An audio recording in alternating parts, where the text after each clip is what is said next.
Look, we know a lot is going to change between now and week one of the NFL season, but it's not too early to identify some sleepers that you've got to have your eye on. Here are our top 10 must have sleepers for 2025. And you don't have to wait to start drafting for fantasy football. That's right, you can get in on best ball action right now on Underdog. So just go to underdogfantasy.com or download the Underdog app, sign up for the first time, and use code NGAME. That gets you up to $1,000 of bonus cash plus a free pick. Check it out now.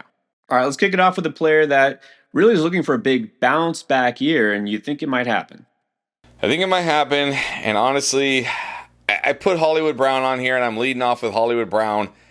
But even I'm a little tired of talking about Hollywood Brown the last few years because the last couple of years it hasn't really been very good for Hollywood Brown. Obviously, a couple of years ago, last year in Arizona, kind of a lost season without Kyler Murray. Then he battled injury, and last year with the Chiefs, thought, okay, this is it. He's got Mahomes. He's with the Chiefs. Obviously, was pretty much almost the entire season was lost for him, but I'm going back to the well again with Hollywood Brown this year because now you're getting this guy well outside the top 100 picks. We don't know where he's playing yet. I feel like he's probably going to go back to the Chiefs on a one-year prove-it deal.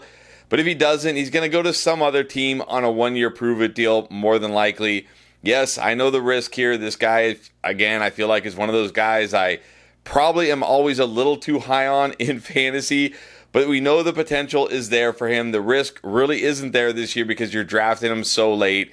And he's still only 28 years old. It's not like he's complete dust or anything. You don't have to worry about, him being into his 30s and over the hill. So going back to the well again with Hollywood Brown, I'm going to bet on the fact that he lands in a pretty good spot or he's back with the Chiefs. And I'm going to take that gamble on him well outside the top 100 picks. Now, typically drafting a running back from a poor offense is not a good strategy, but I'm going to single out Tank Bigsby right now as a possible steal, not just a value. So, as far as the offense goes, we are going to see a lot shift and move between free agency and the draft. Trevor Lawrence will be back and healthy, hopefully. Got a new head coach, an offensive minded head coach in Liam Cohen, and they need some help for Brian Thomas Jr. Christian Kirk is going to be gone, most likely. They need something else, a receiver. But I don't think they're going to do anything at running back because even though there are some rumors, maybe they're going to try to ship Etienne out, it doesn't mean anybody actually wants Travis Etienne anymore. I think most likely this backfield stays intact the way it was last year. And I think that's good for Tank Bigsby because it became obvious that at this point, he's the better running back. He was far more efficient. Tank Bigsby last year, pretty solid 4.6 yards per attempt. Travis Etienne, same offense, same everything, 3.7 yards per attempt. I don't know what happened to make Travis Etienne just fall off so hard, but he did not look like the same guy. There's no major injury that we heard of that was hampering him or anything like that. Tank Bigsby was just better, flat out. And so if you think about what Liam Cohen did in Tampa, had kind of a 1-2 punch there with Rachaad White backing up Bucky Irving. I think Bigsby is going to play that Irving role, and I'm not saying he's going to be as explosive or as good as Irving, but he was pretty good last year, and he's going to be the guy who gets featured near the goal line like last year. In fact, he had a 50% rate of carries inside the 5-yard line, almost twice as much as Etienne, and that's not going to change because Bigsby's just the tougher inside runner, and he was pretty good at converting it. So, like Tank Bigsby, for all intents and purposes, is going to be the RB1 in Jacksonville, which I expect to be maybe not an amazing offense relative to the rest of the league, but much better than last year. And so that in and of itself makes him a good sleeper. All right, speaking of maybe mediocre offenses that could improve, how about we go to Cleveland? Yes, Cleveland could definitely improve. We know they have the number 2 pick in the draft. We could be taking quarterback with that pick, could be signing a free agent quarterback, but it's certainly going to be better than what it was last year. Deshaun Watson not going to be the quarterback, right? Tore his Achilles again this year. Dorian Thompson-Robinson probably not going to be the quarterback. So I'm going to look once again at wide receiver Cedric Tillman. Now, he was a guy I had as a sleeper last year, and it looked like it was going to pay off until, of course, he suffered that concussion that ended his season, which is kind of scary there. But you look at that stretch there before the concussion from week 7 to 11, he had 8 or more targets in all of those games. In 3 of those 4 games, he had at least 75 yards, and he had 3 touchdowns in those games. So he was starting to assert himself as, a bona fide week in, week out fantasy starter at the wide receiver position.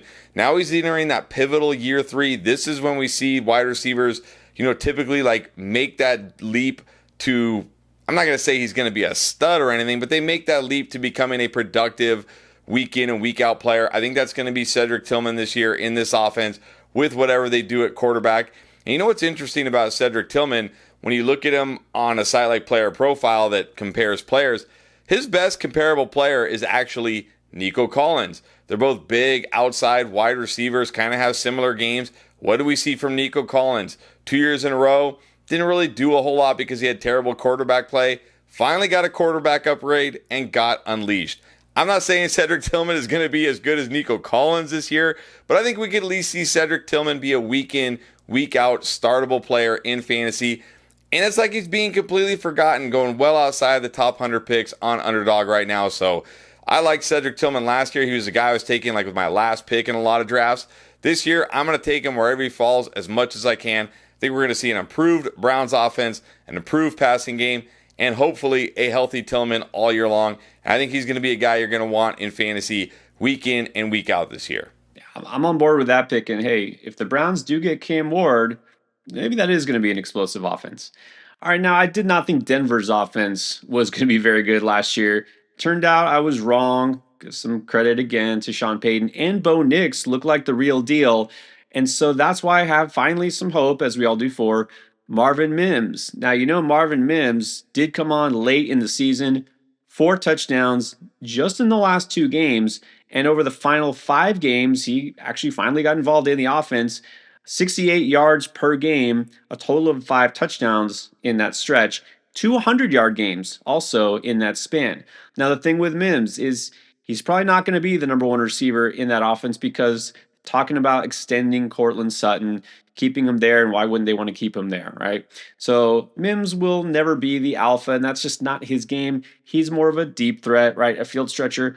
But not every receiver can be the alpha in their offense, right? We're talking sleepers here. We're talking about guys who aren't the obvious target hogs. But Mims has that explosiveness and that big play ability, and that's something you're looking for in the sleeper. And this is a guy that, is going to finally factor in a lot more because he was just criminally underutilized throughout most of the year until finally at the end, Sean Payton decided to actually target him. With Bo Nix probably taking another little step forward in year 2, this offense gelling a little bit more. You know what? Mims could finally be a weekly contributor. It's going to be a little volatile, right? He'll have his ups and he'll have his downs, but a lot more ups than downs, more likely. Yeah, and I know Sean Payton wants his joker, whatever. They'll probably get a tight end, right? I don't think they're going to add a receiver. They're deep enough there. Mims will retain the role that we saw he had toward the end of last year. All right, let's stay with the receiver position. Who's up next? Up next is another one of my sleepers from last year that did not pay off. That is Dontavian Wicks of the Packers. Well, he did pay off for one game when nobody had him on their fantasy rosters, and then everybody went out and dropped all their fab on him, and yeah, that was the end of that. But I'm back in on Dontavian Wicks this year because I think there's real opportunity for him. I know a lot of people are talking like the Packers, Josh Jacobs saying we need a wide receiver 1. Packer, people saying this gotta be the position of need here, but I don't think that's going to be the case. First of all, what wide receiver 1 are they going to go get? T. Higgins is almost certainly back with the Bengals. I mean, Chris Godwin is coming off a major injury. Is there really an alpha wide receiver 1 out there? Is there an alpha wide receiver 1 in the draft that they're going to take? And that's not really been their MO. Not to mention, it sounds like Jair Alexander is going to be gone, so they're going to need lots of help on the defense. Pass rush, everything. That defense really needs a lot of work. I think we're going to go into next season with pretty much the same wide receiver group we had this year, except without Christian Watson. You look at the 5 games Wicks played without Christian Watson last year, he had 6 or more targets in 4 of those games, and he had 4 red zone targets in those games. He kind of took over the Christian Watson role when he was out. Christian Watson tore his ACL in January. It's very unlikely he's going to be ready to start the season. Who knows when he'll be ready? And let's be real, it's Christian Watson.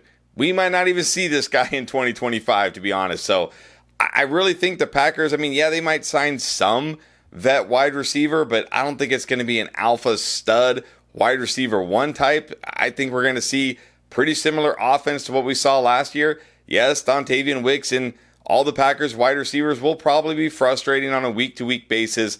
But again, you're getting him so late in fantasy drafts. He could be one of those guys where either A, in good matchups, you can plug him in. B, if you need a flex, a bye week fill-in, he's got upside.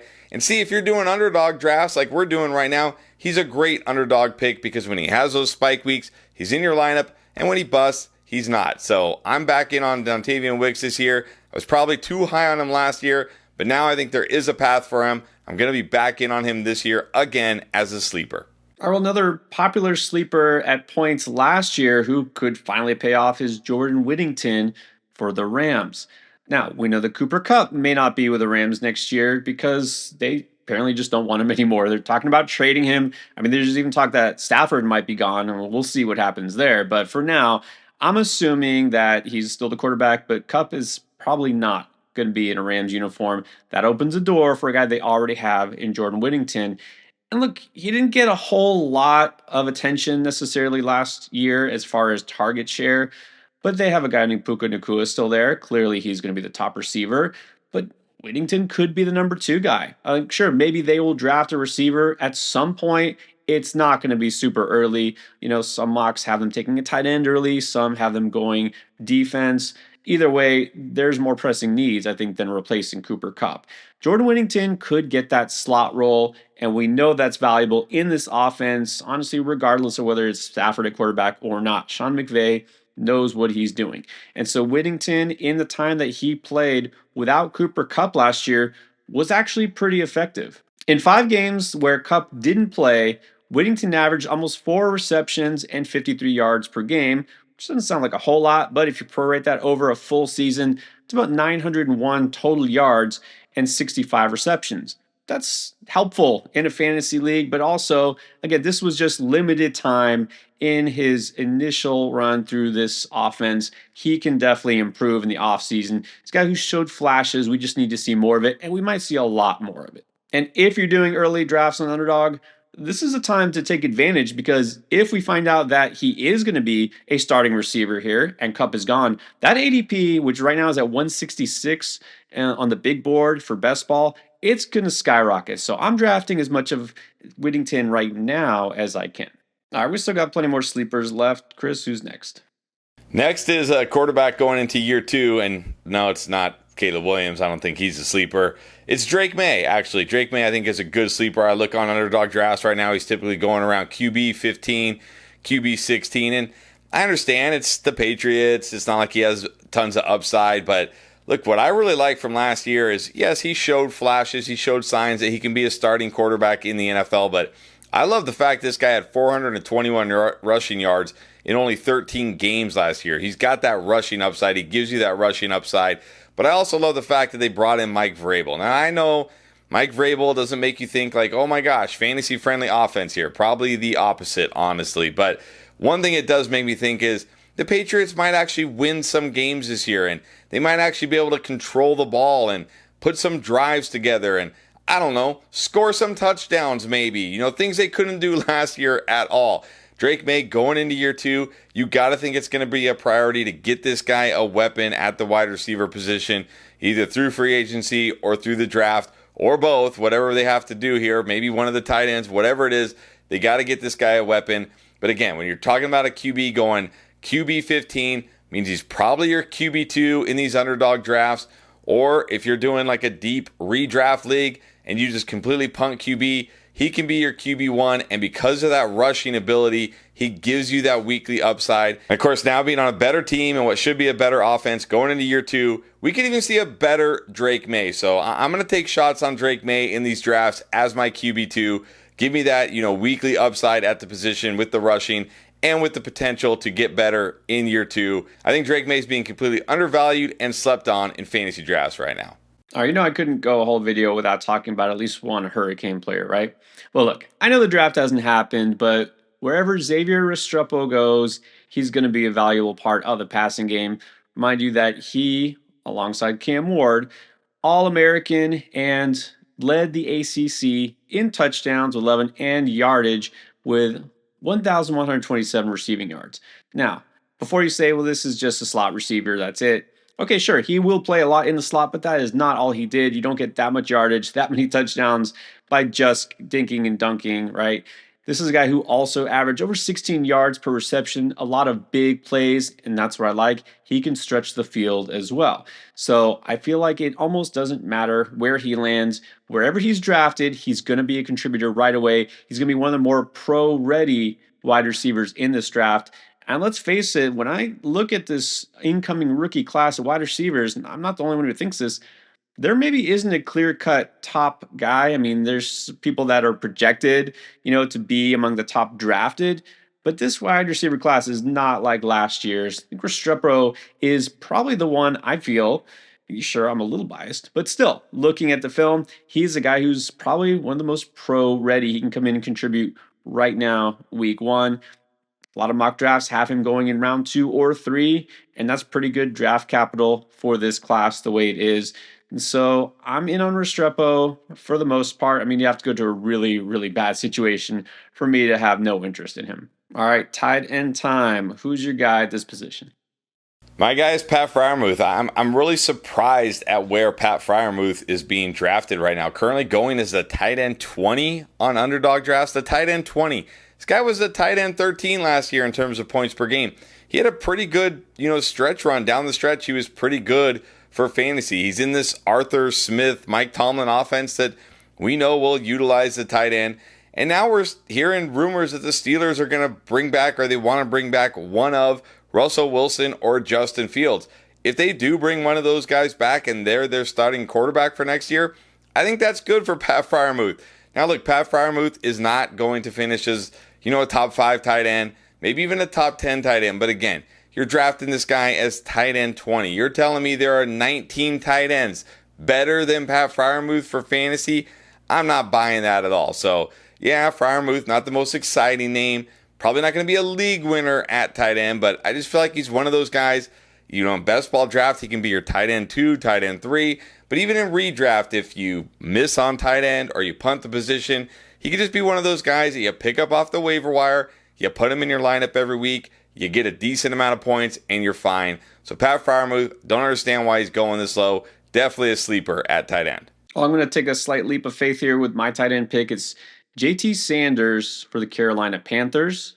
His rookie season, mostly quiet, didn't really get involved till the mid part of the season, and then had some injuries, really did nothing down the stretch despite the improvements by Bryce Young. So all told, he wound up with 33 catches, 342 yards, and 1 touchdown.